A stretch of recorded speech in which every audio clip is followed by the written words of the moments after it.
You know, you really should keep your window locked. I know you're on the 3rd floor, but you never know if someone has a ladder or some other way of reaching up here. Relax, relax. I'm not here to hurt you. Hi, baby.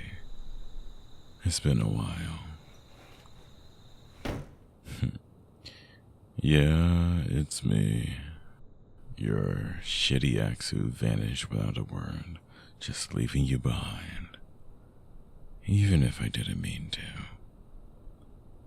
You have every right to be upset. But until recently, I couldn't talk to you no matter how much I wanted to. Look, I came here tonight to explain myself, even if it's really scary. Let's just say, once you hear it, you'll never be able to think about life in the same way again. Well, it sounds ominous because it is. Look, I want to be honest, but I'm giving you a fair warning that what I have to say, it won't be easy to hear. And if you want nothing to do with me, I can just leave, and I promise I will never bother you again. But you at least deserve to know the truth about why I left, because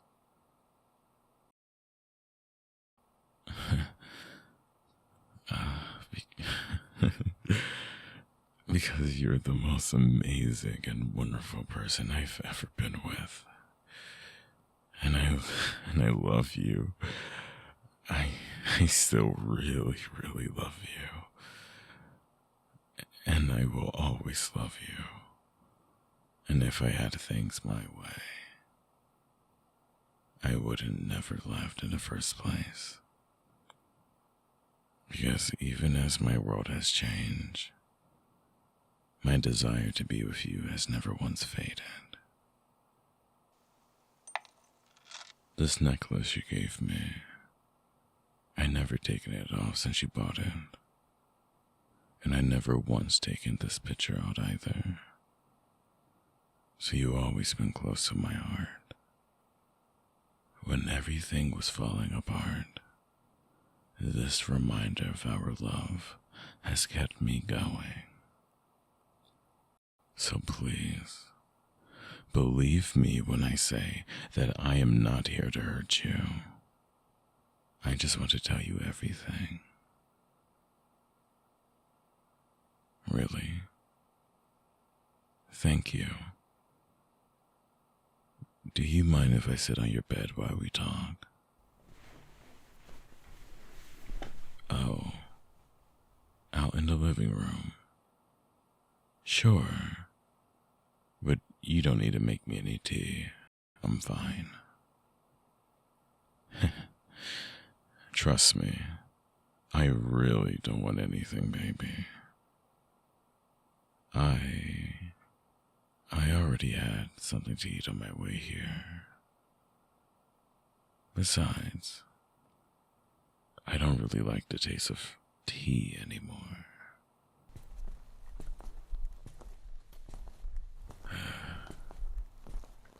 Trust me, there's an explanation for that. It's a part of the curse. Yes, the curse of Cain. I will explain it more once you're sitting down.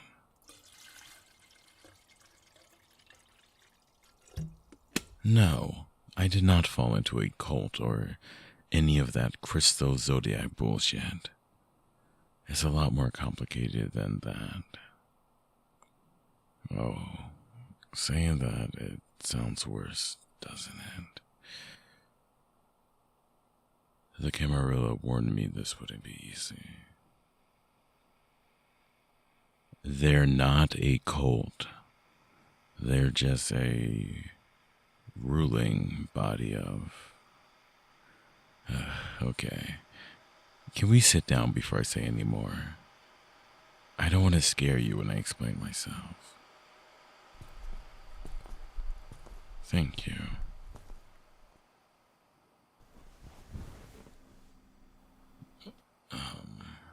So, how have you been? Aside from me subtly walking out of your life and all. Oh, that's good to hear. I'm really glad you're starting to pull together after your parents died. I remember how badly you were hurting. It just so happens that was around the same time I vanished.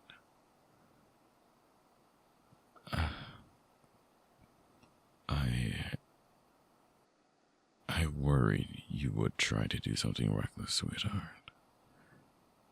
But I'm glad someone was there to stop you, stranger or no. You are a precious gift to everyone in this cold, lonely world. And you deserve to be happy, not drowning in despair. Yes, I realize I played a part in your spiral getting worse. But it really was out of my control.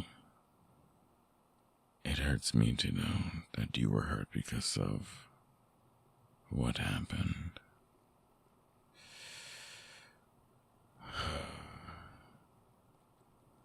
Right, what happened? It was just after we had dinner, and you dropped me back home.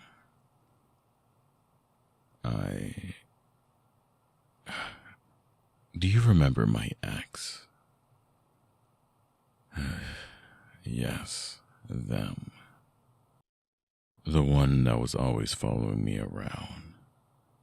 You know, the one who tried to harass you at your job. And the one I had to get a restraining order against. Well, they had snuck into my room that night. Yeah, right under our noses. Well, they took me by surprise as they pinned me down, screaming incoherently. They looked like they were in a drug-induced mess, rabid, feral screaming that if they couldn't have me in life, that I would love them in unlife.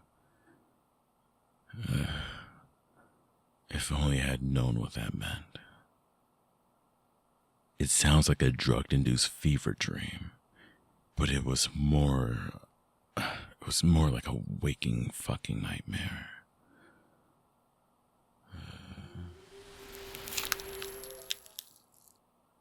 Don't be startled. I just dropped a blush of life to show you how I really look now. Look, I know it's scary, but it's what I was left with after they embraced me. Yeah, embrace. Such a romantic way to put it, isn't it? Please, just hear me out. I'm not going to hurt you. They chopped down on my neck, and then they fed me their blood to turn me into an undead creature of the night, just like them. They call themselves, we call ourselves Kindred. But you probably know us better as, yeah, vampires. Fang-bearing, blood-sucking creatures who stalk the night and can no longer see the sun. That's what my ex was. And that's what they turned me into. See my fangs?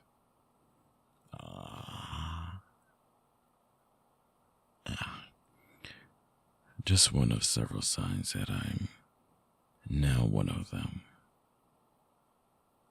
Along with the, bloodless skin I have to cover up with an illusion spell of literal blush of life.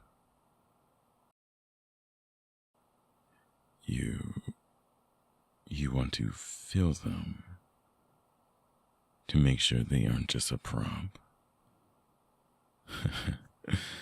Go ahead, I don't mind. I'll do anything to earn your trust. Just be gentle, okay?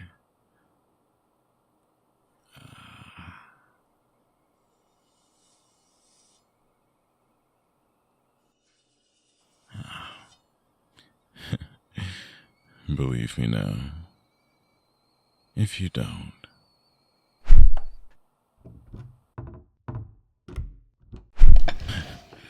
then maybe my supernatural speed will convince you.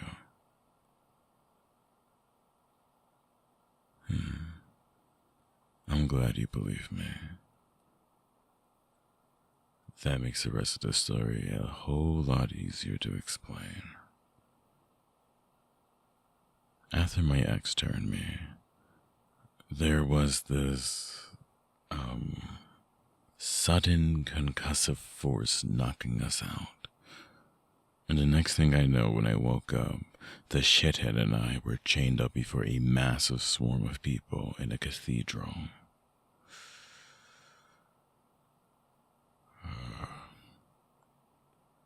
No, I'm okay.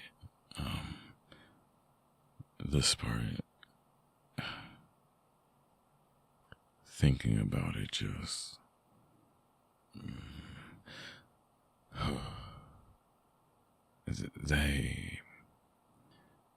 They said my ex had violated the Masquerade by siring me without approval of the prince, and so they would be executed according to the law of the Camarilla.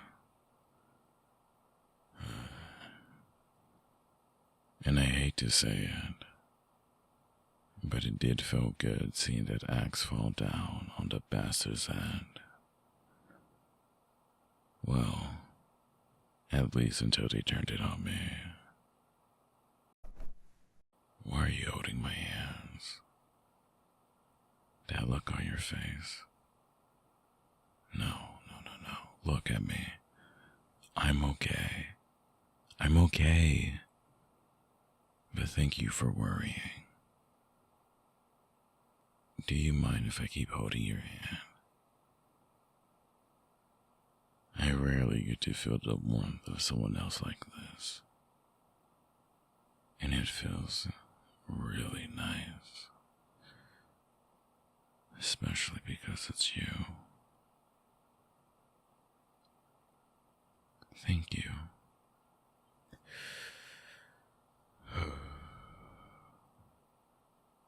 As they were about to kill me, another person there called for a stay of execution.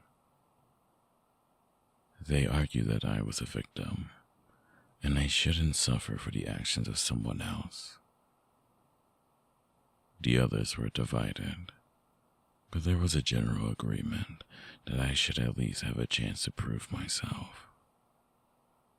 So, to save my life, I agreed.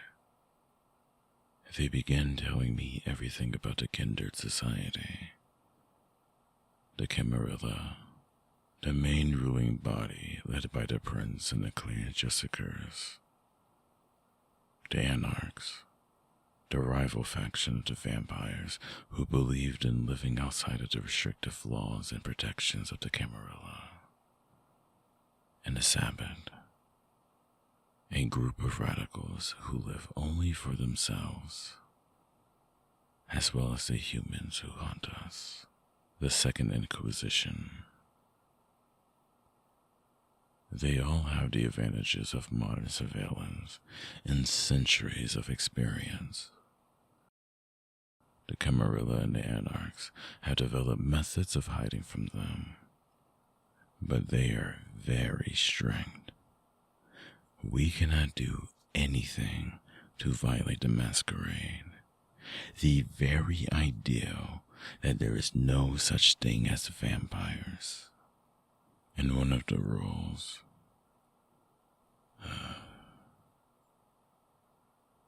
are that we cannot see our former loved ones from when we were alive. Especially with how fast the Inquisition can track you down. The fear is that they could have bugged the phones of our family and our friends as soon as they have a clue that we turned.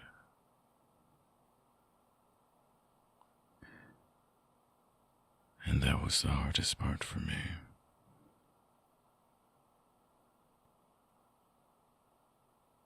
I couldn't contact you.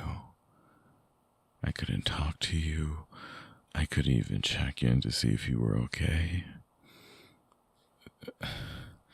So even if we wanted to call, so even when you were going through all of that, we're not allowed to let our partners and our family know that we're still alive. We couldn't. We can't. We just quietly had to sit by while everyone that we knew and loved thought we were dead or had ran away or something. Living with the knowledge that we could never, ever go back to what we had.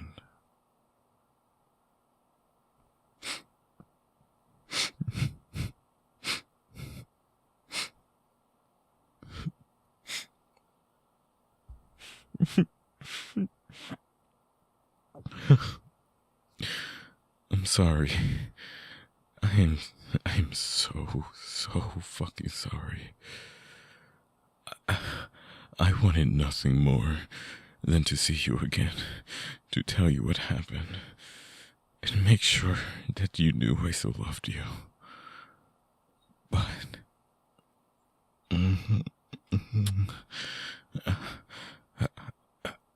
honey,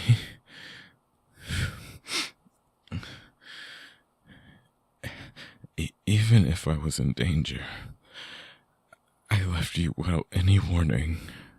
You thought you had done something wrong because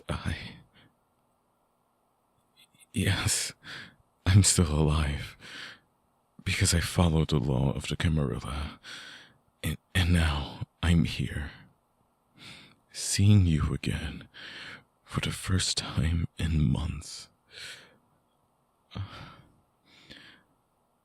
I've missed you so much, baby.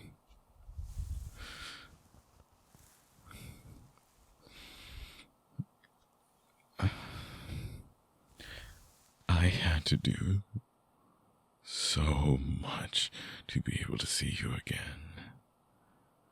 The Camarilla wanted me to prove my worth, and so I did. I collected blood from the hospitals. I investigated a mysterious assassination attempt on one of the primogens. Lots of dangerous stuff, to be honest. Still, it was all worth it when the prince and primogens said I could ask for anything as a reward for all of my hard work. And what I wanted was to see you again. That, and to make you an offer.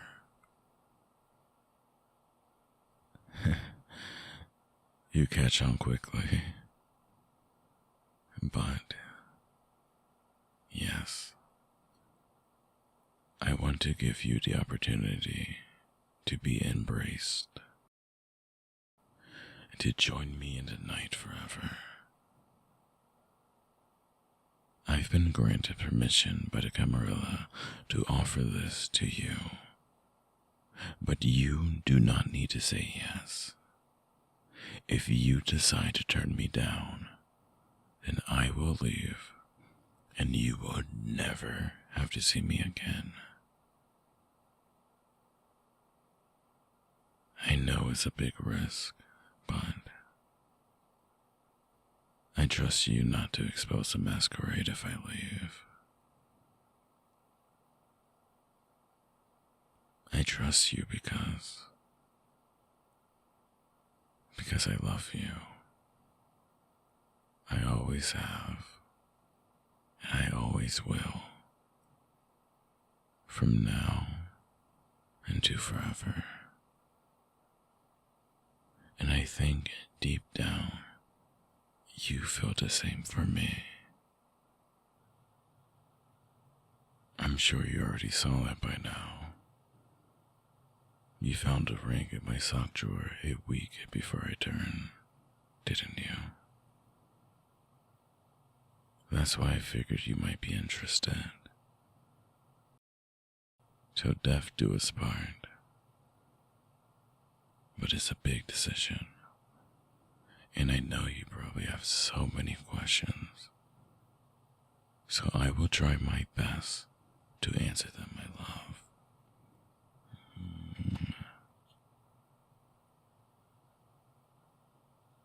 So according to the ancient teachings, the biblical Cain was the very first of the Kindred. He was cursed to wander eternally, and with a stain of blood after the murder of Abel. But when he refused to repent, 3 more curses were laid upon him. The first was that he and his children would fear fire like no other. The second was the dawn would harm them like fire. And the third was that his descendants would be cursed to cling to the dark, feasting only on blood and ashes. These are the curses that plague us to this day. As I mentioned earlier, the Camarilla are the leading political body of Kindred society. They are most dedicated to upholding the Masquerade, as well as the ancient traditions. They can be stuffy and old-fashioned, but they tend to be your best bet for security, especially if your prince is generous, rare as that may be. So, a prince is usually the head of vampires of a city, with all the vampires in the area answering to them. They usually employ the primogen to help manage affairs related to their clan members, and they have sheriffs nearby to enforce the local law. Think of the sheriff as the biggest, nastiest, most powerful vampire in the area who can rope anyone under control. They were the ones who knocked me and my ex out after I was turned. Oh, right, primogens. So think of the primogens as like a clan leader. There are multiple clans of vampires, each with their own curses and powers. Each one has a primogen who represents them in the prince territory, all keeping an eye out on each other and maintaining the Masquerade. So the clans are all based around the powers they're inherited from Cain. Well, according to the stories, he made a deal with Lilith for power that became the disciplines that divide the clans. Although, they also have a compulsion or curse, like looking ghoulish or being compelled to kill stuff. Some of them can talk to animals. Some have mind control, super speed, strength, agility, etc. But each clan has access to a few specific powers and a specific curse nature. No. I know that look. I didn't use my powers to mind control you into being okay with me being here, I promise. Technically, I am a Toreador. I don't even have mind control. Just super speed and enhanced senses. And a bit of emotional manipulation. But I promise I didn't use it on you. I swear.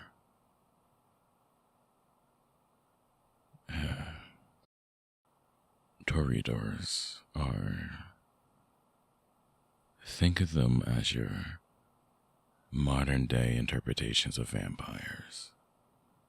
Sweet, alluring, seductive seekers of beauty. If your Nosferatu are your ghastly, decrepit ghouls, and Boujas are the brutal monsters who smash and destroy, we are the ones that are the appreciators of art and beauty. In fact, our curse is that we cannot look at that which is ugly without retching in disgust and feeling ill. So you could consider that a compliment, my love. You are so beautiful that you even make my undead heart race. Well, because I sired you, you would end up becoming a Toreador just like me. We'll probably go on a lot of museum dates, watch some movies with attractive actors, just so you and I can enjoy the time together. Even if you are the most beautiful thing in a room.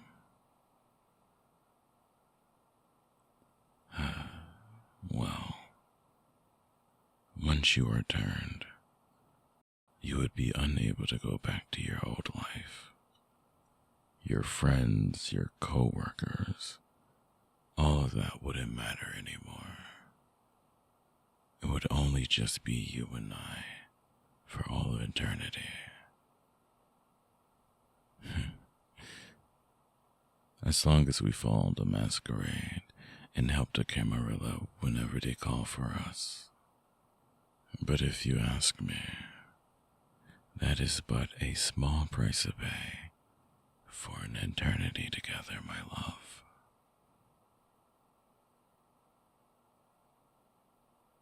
You want to agree? Really? Then... Oh. You're not sure if I compelled you into wanting to agree or not. I see. It hurts to know you still don't trust me. But I suppose I cannot blame you either.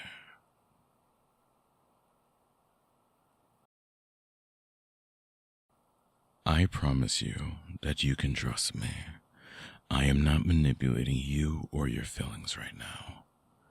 Everything I've said is the full and honest truth. I love you. And you love me. You know you can trust me.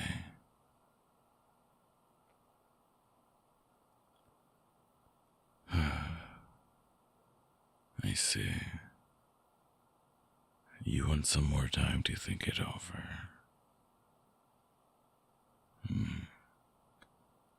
Technically, that puts me at risk. But for you, my love, I'm willing to wait.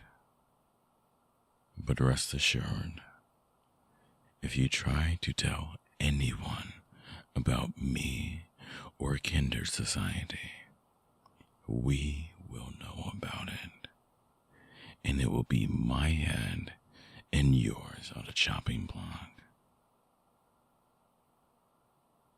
But I know you wouldn't do that to me, my love. I trust you can keep our secrets. Here. That phone may be old, but if you hit redial, it will connect you to me. If you call me by the end of next Sunday, I'll know that you're ready to be embraced and join me forever. If not, then I will leave you alone, and I will never bother you again.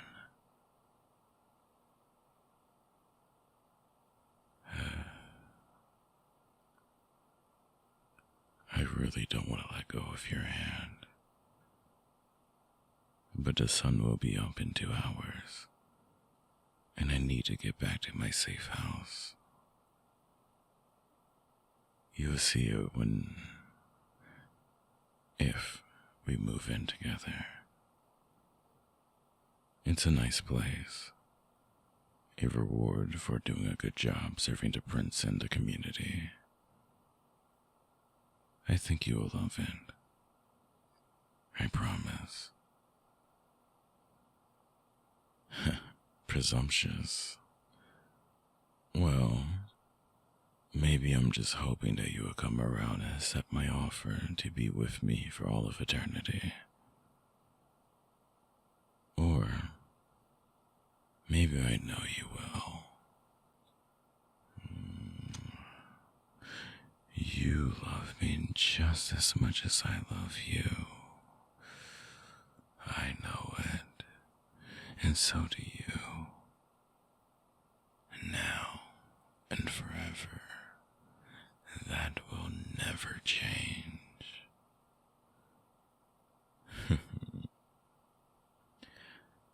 Until we meet again, my love,